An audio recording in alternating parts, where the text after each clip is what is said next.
Le damos la bienvenida a Hermosillo al exgobernador de Puebla, Rafael Moreno Valle, quien se encuentra aquí y le concede un espacio a Proyecto Puente para hablar de su visita, de sus aspiraciones, de las actividades, de todo lo que anda haciendo por acá en Sonora y en el país. Bienvenido, Hermosillo, ¿cómo estás? Muchas gracias, Luis Alberto, y hoy como presidente de la Comisión Política Nacional del PAN.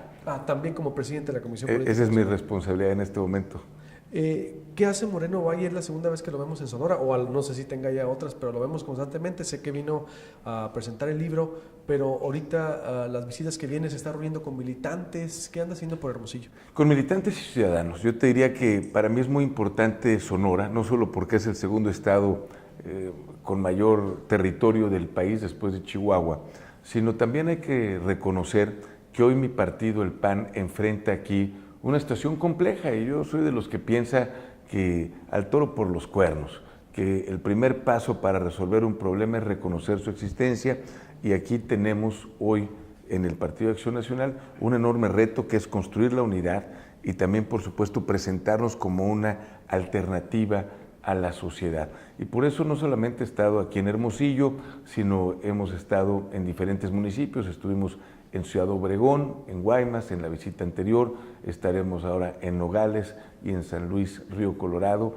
Básicamente, en un estado tan grande, necesitamos ir a las diferentes regiones, acercarnos con la ciudadanía, con la militancia, escuchar su voz para poder presentar una propuesta sensata. En este momento estamos buscando la construcción de un Frente Amplio Democrático. También es algo que tengo que explicarle a los panistas. Yo fui gobernador de coalición, Luis Alberto, en Puebla, donde participó PAN, PRD, Movimiento Ciudadano, que en aquel tiempo era Convergencia y Nueva Alianza. Y debo decirte que muchas veces el panista, con justa razón, dice, oye, ¿y qué va a pasar con temas que para nosotros son importantes? Yo, por ejemplo, estoy en contra del aborto, en lo personal, y por lo tanto, cuando era precandidato a gobernador de Puebla y estábamos en la negociación, pues yo le dije, ¿qué vamos a hacer con estos asuntos? Y propuse que se dirimieran en los congresos locales, porque México es un país muy diferente. Si tú comparas el Producto Interno Bruto per cápita de un habitante de Nuevo León con el de Chiapas, parece que hablas de dos países distintos. Si tú comparas la incidencia delictiva, los homicidios por cada 100,000 habitantes de Guerrero con Yucatán, pareciera que hablas de dos países diferentes. Yo estoy seguro que si preguntas en la Ciudad de México cuál es la opinión sobre el matrimonio entre personas del mismo sexo, obtendrás una respuesta muy distinta a la que obtendrías en Guanajuato. Entonces, debemos entender cuáles son nuestras diferencias regionales y respetarlas. ¿Cómo encuentras a Sonora, antes de irme con lo nacional? ¿Cómo te han recibido en municipios? ¿Cómo te han recibido los panistas aquí? ¿A quién has visto y cómo lo encuentras al Estado? Mira, lo encuentro en una situación compleja como el país. Creo que vemos cómo la inflación es la más alta en los últimos 8 años, es decir, están subiendo los precios de los productos y no suben los salarios. Como estado fronterizo, la homologación del IVA también generó un problema. La reforma fiscal que ha impactado a nivel nacional, sin duda, ha inhibido inversiones y también ha dificultado el cumplimiento de las obligaciones fiscales para los ciudadanos, y eso particularmente a los pequeños empresarios, pues les ha implicado costos y dificultades. Creo que de la misma forma tenemos un reto en materia de seguridad, que si bien Sonora no está en los niveles que en algún momento tuvo de inseguridad, sí es un asunto en el que debemos estar muy atentos, porque a nivel nacional está creciendo la incidencia delictiva, y por lo tanto considero que particularmente Sonora es un estado con un gran potencial. Tiene una ubicación estratégica, considero también que tiene unas zonas con potencial turístico extraordinario y tiene, por lo tanto, que ser una palanca del desarrollo para el país. Es decir, yo considero que la única forma efectiva de combatir la pobreza es generando riqueza, identificando dónde están las áreas de oportunidad para poder detonarlas y convertirlas en palancas del desarrollo. ¿Has visto a David Galván aquí, al presidente del PAN? Lo vi en la visita anterior, me hicieron favor de recibirme él y la secretaria general en las oficinas del partido. Yo siempre procuro estar cerca de la militancia, también respetando la institución. El día de hoy estaré en Nogales, va a estar el presidente del Comité Municipal de Nogales en el evento, en San Luis Río Colorado también. ¿No te ha bloqueado el PAN aquí a nivel estatal? Porque ellos ciertamente han jugado un papel de distancia, pero se dice que pudieran apoyar a Ricardo Anaya. ¿Has sentido un bloqueo o apoyo o respeto? ¿Qué has sentido? Respeto, y me parece que no debes de pedir más. La institución debe actuar de manera imparcial. Eso es lo que marca el estatuto, independientemente de cuáles sean sus filias o fobias, pero debo reconocer que ha habido una actitud de respeto hacia mi persona. ¿Piso parejo sientes aquí en Sonora? Pues más que piso parejo, por lo menos una disposición de que te reciban, de que te escuchen, de que puedas platicar. Y creo que hoy estamos transitando hacia un nivel diferente, en donde yo se los anticipé. La única manera de poder lograr el cambio en este país es a través de un frente amplio democrático.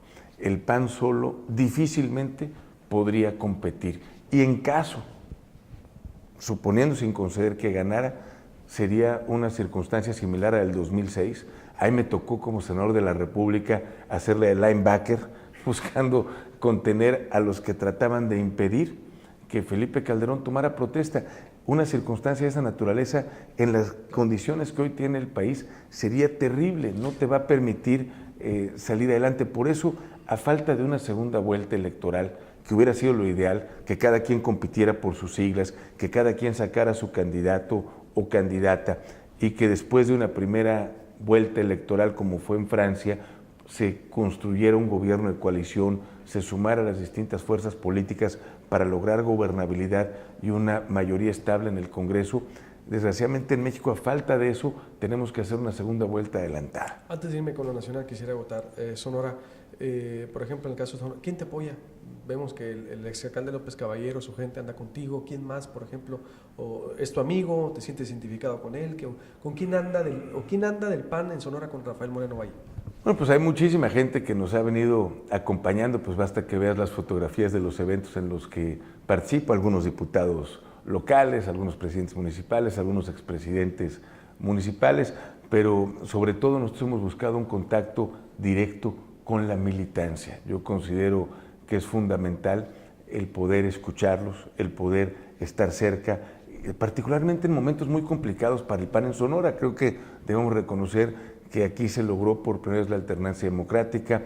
Hoy, lamentablemente, el exgobernador está en la cárcel y eso, por supuesto, pues es algo que lastima al partido y, por supuesto, debemos, en ese contexto, el recuperar la confianza de los ciudadanos. Ya que lo menciona, ¿usted quiere ser presidente de la República?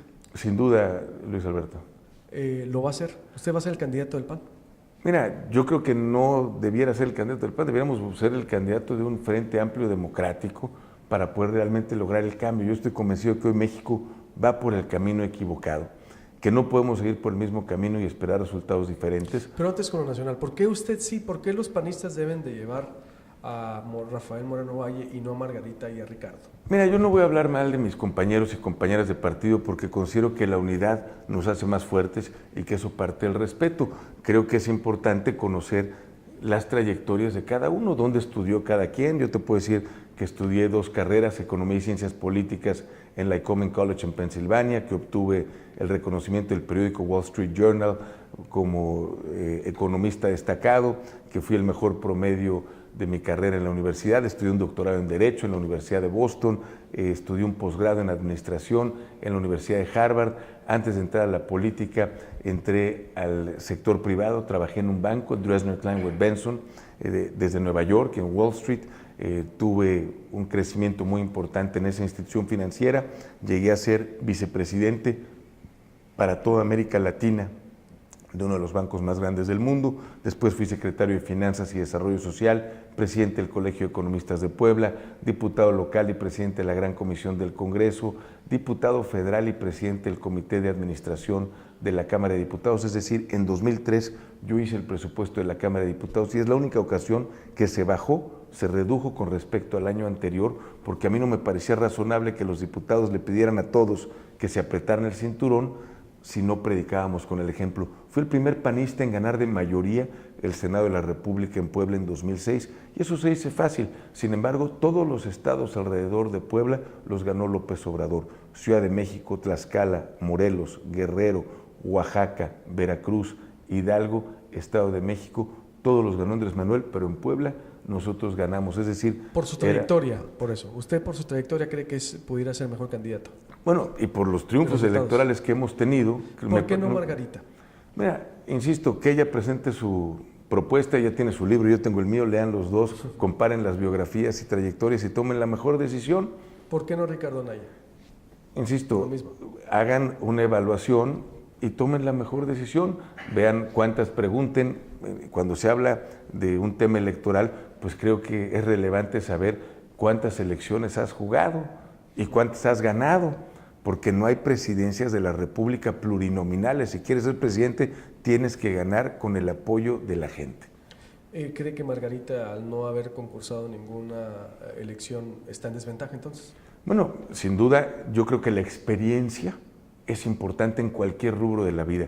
Si tú ves a un jugador de fútbol, a un chavo que tiene grandes aptitudes, no lo vas a debutar en la selección mexicana, no lo vas a debutar en la final de la Liga MX, lo vas a meter a Primera A para que se vaya formando. Si está en Primera División, lo vas a tener en la banca y lo juegas 10 minutos, 15 minutos, medio tiempo, lo vas fogueando antes de llegar a los niveles más altos. En el sector privado, yo cuando llegué al banco, no me dijeron, sí, pase usted a ser vicepresidente. Tuve que empezar en un puesto muy modesto para que en base a resultados fuera yo creciendo, porque para poder mandar hay que saber y para saber hay que aprender. Y lo mismo en la política. Si comparo mi capacidad desde el punto de vista de competencia electoral cuando fui diputado federal a ahora o cuando fui gobernador, pues son dos mundos distintos, porque vas aprendiendo, vas creciendo en cada proceso, de tal suerte que hoy los retos que enfrenta el país en materia de seguridad, en materia económica, desde mi punto de vista, no están ni para improvisar ni para aprender sobre la marcha. En otras palabras, se requiere experiencia probada y capacidad probada para poder dar buenos resultados. ¿A Margarita le pesa la sombra de su esposo, de Felipe Calderón? Mira, eso pregúntaselo a ella. Yo creo que finalmente tienes que evaluar sus capacidades, sus propuestas, sus conocimientos, sus experiencias para determinar su posibilidad o su potencial en términos de encabezar y dirigir el país. ¿Ricardo Anaya debe renunciar a la dirigencia nacional? Mira, yo creo que hay temas donde sí hemos señalado clara inequidad, como los spots de televisión. Creo que ahí hubo una laguna a la ley. Yo fui senador de la República cuando se aprobó la reforma electoral. Se planteó evitar que hubiera uso de recursos públicos para promoción de cualquier personaje. En este sentido, se limitó a los gobernadores, a los secretarios de Estado, al propio presidente de la República, en donde solamente 7 días antes, 5 días después, durante tu informe de actividades, podías salir y solamente en el territorio en el que estabas representando, es decir, el presidente en todo el país, un gobernador nada más en su estado, y se plantearon particularmente televisión y radio como limitantes. Después fueron sacando criterios que redujeron la posibilidad de promoción, incluso evitando cines y temas que en la ley nunca estuvieron planteados, ni en el espíritu de la ley se encontraban, pero dejaron la laguna de la ley. En las presidencias de partidos nunca jamás alguien pensó... ¿Se aprovechó de eso, Ricardo? Y Andrés Manuel, y me parece que estás viendo una promoción personalizada con recursos públicos, porque los tiempos aire que el INE le da a los partidos son recursos públicos y hay una promoción personalizada. Lo que pedimos en la comisión permanente, en la cual está Ricardo Anaya, Margarita Zavala y un servidor, donde decidimos también el buscar la integración de un Frente Amplio Democrático, es que se bajara de los spots y que le diera los espacios a los aspirantes. Ese fue un acuerdo hace algunas semanas y desgraciadamente no hemos visto que se lleve a la práctica. Ese sí es un elemento muy claro de inequidad. Por eso, ¿debe renunciar? Bueno, debe resolver en un tema que él ya accedió. Decidirse, debe decidir si y creo que debe decidir cuál va a ser para no ser, digamos, árbitro y jugador, juez y parte, pues tendrá que definir en qué rol va a participar, si como aspirante en la construcción del frente o como dirigente. ¿Cómo debe de elegir el PAN al candidato presidencial? ¿Cuál es el método que daría usted, cree, mayor certeza para que vayan unidos y no divididos al 2018? Bueno, te insisto, Luis Alberto, creo que debemos pensar en el frente. Yo le apuesto al frente amplio, democrático, hacia como afuera, ¿no? el camino. Pero hacia adentro, yo me refiero. ¿Cómo debería nunca van a aceptar. Si es Moreno, ¿cómo puede ser? ¿Cómo va a ser democráticamente legitimado el candidato del PAN? Mira, puedes definir, por supuesto, que las encuestas no funcionan. En base a ello elegimos a Josefina Vázquez Mota como candidata a la gubernatura del Estado de México. Iba en primer lugar, supuestamente iba a ganar y acabó en cuarto lugar. Porque ella nunca había ganado una sola elección, ni a regidora, ni a diputada local, ni a diputada federal, ni a senadora. Y la única vez que había competido como candidata a la presidencia había quedado en tercer lugar. La encuesta no sirve. La encuesta lo que te marca es conocimiento. Ella era una figura nacional, era muy conocida, pero eso no significa que tengas el potencial de voto. La elección interna es lo que marca el estatuto en caso de que hubiera un candidato del PAN. Sin embargo, Luis Alberto, yo te aseguro, en base a la experiencia que tengo en la construcción de coaliciones, que el PRD no va a aceptar que el PAN ponga el candidato a la presidencia, ni Movimiento Ciudadano o Nueva Alianza o Encuentro Social va a aceptar que el PAN decida quién pone de candidato y que ellos no participen. Y además creo que lastimaría la idea del frente. Lo que busca el frente es sumar no solo partidos, sino ciudadanos. A mí me gustaría... Entonces, primero el frente y después se decide el método. Es que al haber un frente se da una coalición. Los estatutos de los partidos quedan relegados al momento en que se da una coalición y esta se tendría que estar presentando en octubre o noviembre, a más tardar en noviembre, y se firma un convenio entre los partidos. Y en ese convenio, entre otras cosas, además de la plataforma y programa común, se tiene que establecer cuáles van a ser las formas y los tiempos para llevar a cabo. Movimiento Ciudadano, Mesía, PRD, ¿quién más puede ser este frente? Encuentro Social, Nueva Alianza, incluso el Verde manifestó que tenía interés en participar en el frente. Creo que debemos abrir la puerta a todos, pero también a ciudadanos sin partido que quieran un cambio. Muchos de los que han manifestado querer ser candidatos independientes, decirles, aquí está la puerta abierta para que puedas participar, para que puedas contribuir, para que aportes y también para que participes en una contienda para incluso potencialmente ser el candidato o candidata a la presidencia. Me queda claro. Si no es por el PAN, Moreno Valle, ¿se va por otro partido? No, de ninguna forma. Y me parece que incluso tendríamos que pactar y signar un compromiso de que quien participe en el proceso interno para encabezar el Frente Amplio Democrático se comprometa a mantenerse dentro del mismo. No se vale competir y si no fuiste favorecido, irte a otro partido o irte independiente. Si es a través de elección interna solo del PAN, si no es su propuesta, ¿usted le levantaría la mano a Margarita o a Ricardo? Bueno, insisto, por supuesto, pero insisto en que si ese es el camino, difícilmente va a llevarnos al éxito. Si no hay un frente amplio, democrático, si no hay una coalición, yo no veo realmente perspectivas prometedoras para el PAN y en caso de que lograra ganar, sería un escenario similar al del 2006 que te genera, pero además te genera ingobernabilidad. Hoy el país lo que requiere es exactamente lo contrario, necesita fuerza, necesita respaldo legislativo y necesita un mandato popular el próximo presidente o presidenta para llevar a cabo los cambios que el país necesita. Entonces, creo que es un escenario hipotético que espero que no se dé. Creo que hay que trabajar para lograr el óptimo, lograr ese Frente Amplio Democrático. Por supuesto que no va a ser sencillo, pero es la única manera de garantizar gobernabilidad y el cambio que México necesita. ¿Cuál es su principal propuesta? La principal, háblame para allá, para después, para irme con otros temas, para cerrar, para gobernar México. Bueno, la principal, por ejemplo. Es que sería muy amplio. Podemos hablar de seguridad, podemos hablar de desarrollo económico, podemos hablar de combate a la pobreza, de combate a la corrupción, en cualquiera de esos temas, tú dime cuál y profundizamos. ¿La principal cree usted que lo que más necesita México? Es que no puede haber una, simplemente te lo ejemplifico, no estoy tratando de rehuir la pregunta, al contrario. No, pero lo entiendo, simplemente te diría, todo ya ahorita. simplemente te diría, la seguridad y el desarrollo económico van de la mano, la seguridad y el turismo van de la mano. ¿A qué me refiero? Si no tienes seguridad en un destino turístico, pues no van a llegar los turistas. Si no tienes seguridad en un estado, en un municipio, difícilmente van a llegar las empresas a instalarse y crear los empleos que demanda la gente. Entonces, diría que son variables que están relacionadas, pero los temas primordiales desde mi perspectiva son el desarrollo económico, atender la inflación, porque hoy suben los precios de los productos, pero no suben los salarios. Necesitamos atraer inversiones y generar empleos. Veo muchos jóvenes que aún sin haber tenido una posibilidad de empleo, los dejan relegados, que aún teniendo una carrera universitaria no encuentran trabajo, tienen que trabajar en algo que nada se parece a lo que estudiaron. Necesitamos vincular el sector productivo con el sector académico en el nivel superior y atraer inversiones para generar empleos. Y México tiene gran potencial. Yo te diría, por ejemplo, Luis Alberto, que me parece inaudito que un país productor de petróleo importe gasolina e importe petroquímicos.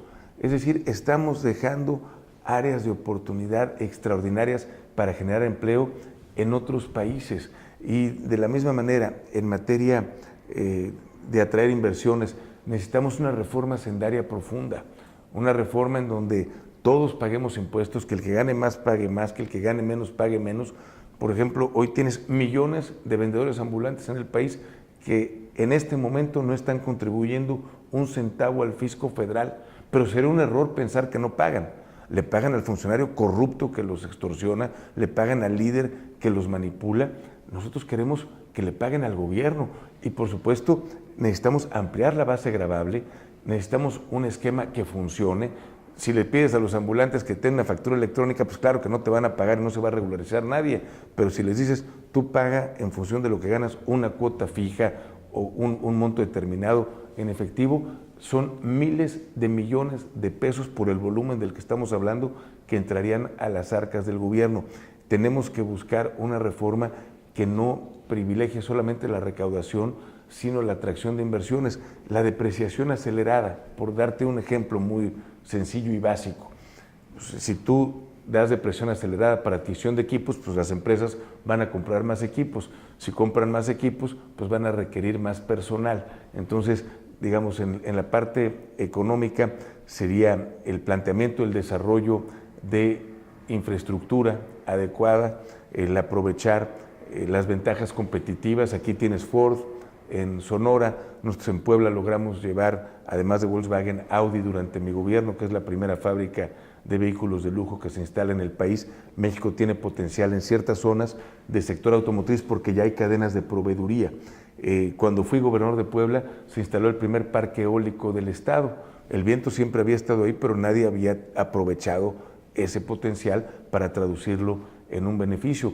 El turismo, a mí me parece que ahí hay un área de oportunidad extraordinaria. Cuando yo fui gobernador de Puebla había un pueblo mágico. En el momento en que entré al gobierno, entregué 9 pueblos mágicos, duplicamos el número de visitantes, incrementamos según Datatur 120% la derrama económica por turismo y además logramos aumentar la estadía promedio de 1 a 2 noches.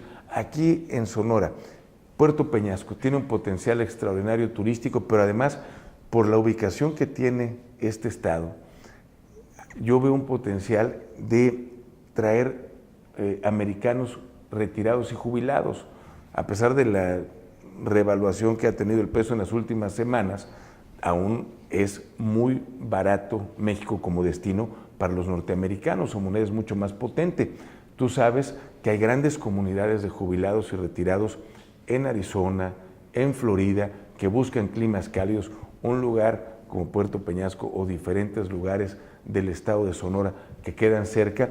¿Qué es lo que requieres? Primero, firmar un convenio con los sistemas de seguridad social de Estados Unidos, que puedas construir hospitales, porque ellos requieren atención médica, que puedas construir hospitales cuyos servicios puedan pagar con su seguridad social. Y tú imagínate el nivel de vida que puede tener un jubilado retirado americano, por lo que en Estados Unidos tiene un departamento pequeño, aquí puede tener una casa bastante cómoda, con alberca, por lo que allá paga una muchacha que vaya 2 veces a la semana a asearle su casa o su departamento, aquí puede tener una muchacha todos los días que lo apoye.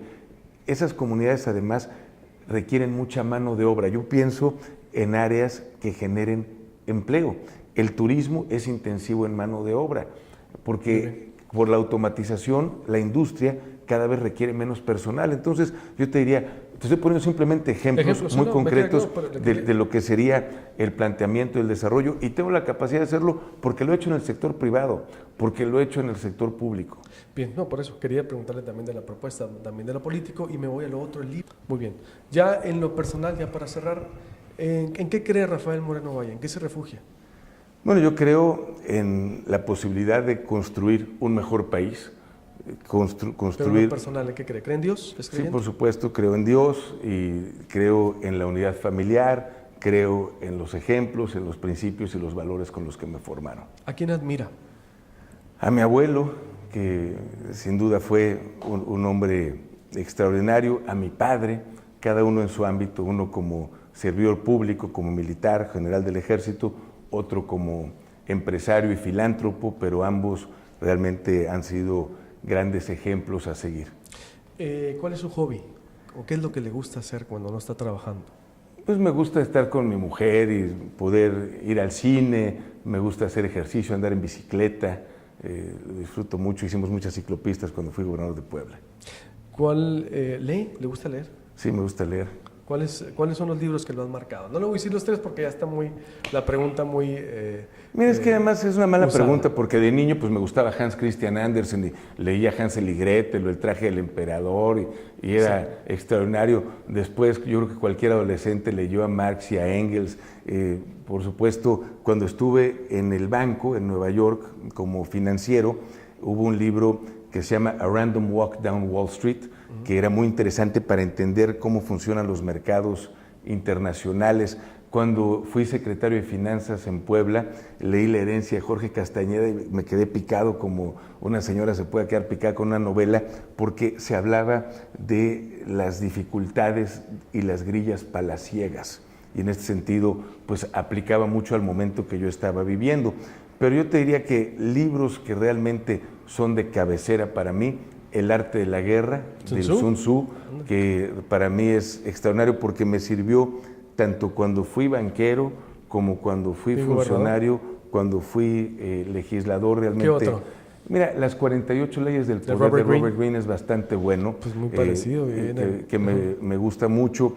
Digamos, libros como El príncipe de Maquiavelo tiene algunos temas interesantes. Hay uno que estuve leyendo, Outliers, no sé si lo has visto, Outliers, básicamente Outliers, es de Malcolm, pero es un cuate, es un libro. Oiga, porque son puros de tenebra política. No, y Robert Greene, Maquiavelo, Sun Tzu. Es decir, bueno, pues ando en la política, pues obviamente lees cosas vinculadas a la política, el contrato social de Rousseau, es decir, hay libros que son importantes desde el punto de vista de formación, pero te decía de Outliers, en donde hace un análisis de por qué, por ejemplo, ciertos jugadores de hockey, quiénes son los mejores y cuál era la razón para que fueran los mejores. Y ahí descubrió que era porque habían nacido en el mismo mes prácticamente y que eran 11 meses o 10 meses mayores que el resto de sus compañeros, y eso les había dado una ventaja competitiva. Es decir, Outliers busca dónde están las ventajas competitivas. Es Malcolm Gladwell y es muy buen libro. ¿Qué comida es su favorita?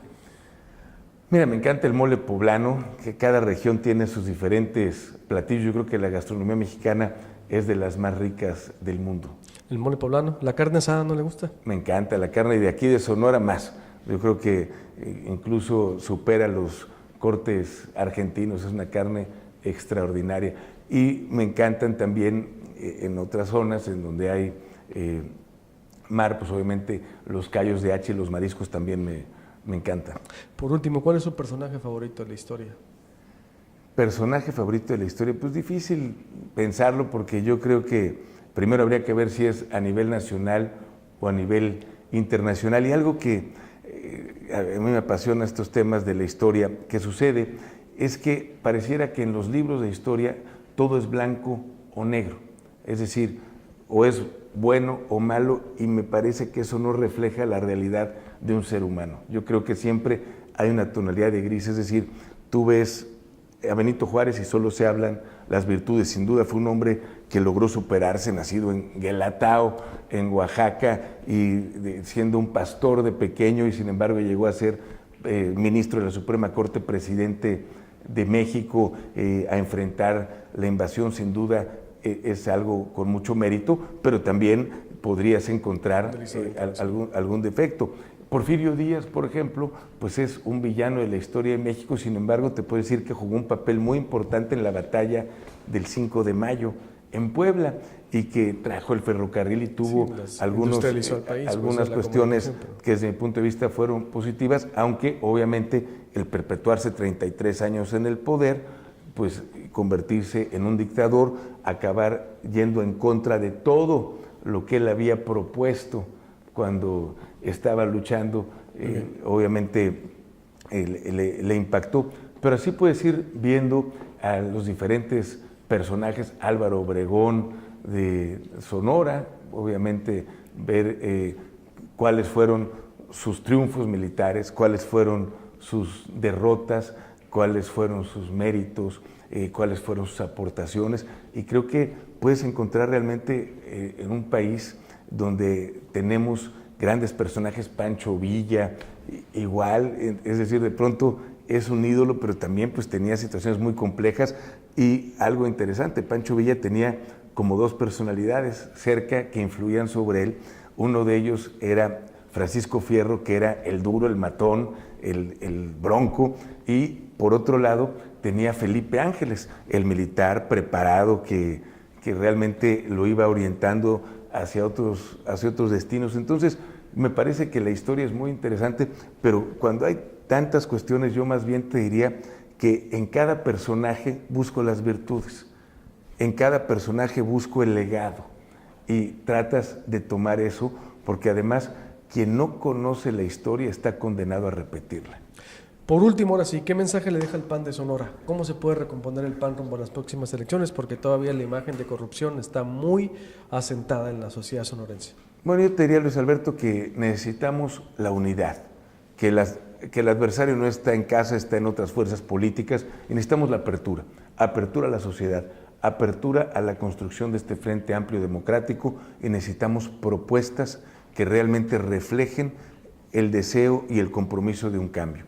Por ejemplo, eliminar el fuero constitucional, que podamos a nivel nacional estar abanderando esa causa ciudadana, esa figura que en su momento fue necesaria porque había legisladores asesinados como Belisario Domínguez por el gobierno de Victoriano Huerta, pero que hoy desgraciadamente se ha venido utilizando como un escudo por parte de exfuncionarios corruptos para evadir la acción de la justicia. Por lo tanto, ese tipo de compromisos me parece que debieran estar en nuestra propuesta para que la gente vea que este proyecto de cambio va en serio y va con todo. Le agradezco mucho su tiempo, Rafael Moreno Rafael. Valle, bienvenido, y le pido pues que nos mantengamos en contacto. Claro que sí, muchas gracias. Gracias, él es Rafael Moreno Valle, exgobernador de Puebla aquí en Sonora. Con permiso, continuamos.